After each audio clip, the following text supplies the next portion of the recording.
নম্বর হচ্ছে আমরা জানাজার নামাজে শরীক হই না। আমরা মৃত্যুকে দাফন করি, কিন্তু ওই জানাজার নামাজের উপর আমরা অংশগ্রহণ করি, মৃত্যু ব্যক্তির কাছে যখন আমরা হাজির হব তখন তা থেকে আমরা কিছু শিক্ষা করার প্রয়োজন আছে কিনা, কিছু জিনিস আছে না শিক্ষা করার। সে গতকালকে আমার সাথে একসঙ্গে বসে আমরা চায়ের দোকানে চা খেয়ে, গতকালকে এই টাইমে তার সাথে আমরা গল্প করেছি, আজকে সে আমাদের কাছে আপনার সাথে কথা বলতে পারে, সে একটা লাজুকের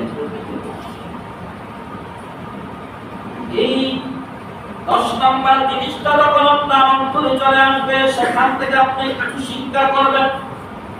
কি শিক্ষা করবেন? আমার কাছে